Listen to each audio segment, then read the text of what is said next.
É muito importante você conhecer o ponto de hidratação da massa, tá? É muito importante você saber qual é a consistência da massa crua. E ali vai depender do tipo de farinha, como eu disse, da marca, né, da quantidade, do tamanho do bolo, né? O tamanho do bolo não necessariamente, mas é das farinhas mesmo. Então, se você deixa muito mole, a sua massa pode baixar. Se você deixa muito dura, sua massa vai ficar seca, não vai crescer direito. Então é importante sim conhecer o ponto de hidratação das massas. E para conhecer isso, claro que a prática é o que importa muito, mas você precisa conhecer as funções dos ingredientes, tá?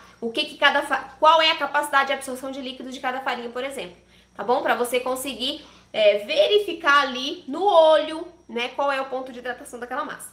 No início, você não tem essa expertise, e é normal, eu também não tinha, tá? Agora eu consigo identificar já qual é o ponto das massas todas, mas antes eu não sabia disso. Então, por isso que nas minhas aulas aqui do YouTube, você vai ver o ponto de hidratação. Eu mostro qual é a consistência que você precisa observar em casa para que o seu resultado fique muito semelhante ao meu. Então, como você não tem ainda esse conhecimento apurado sobre, pode não ter, né? Não tô falando de todo mundo, muitas pessoas têm, tá? Mas pode ser o seu caso, pode ser que você não tenha ainda. E aí o ideal é você pegar uma receita em vídeo e acompanhar ali o correto ponto daquela massa, tá bom? E a segunda observação é sempre cuidar da temperatura do forno. A temperatura é muito importante, não adianta você ter uma receita equilibrada, não adianta você acertar no ponto de hidratação se a temperatura do forno estiver errada.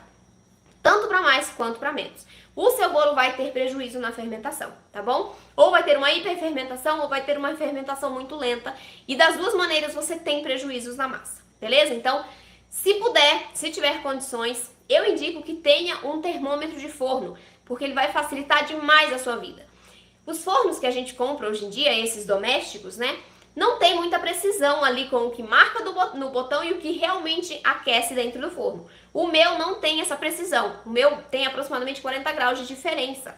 Então, o termômetro vai ser uma mão na roda, porque você vai saber exatamente qual é a temperatura que está dentro do forno naquele momento, porque ele vai estar lá onde você vai colocar sua massa e ele vai marcar para você qual é a temperatura, tá bom?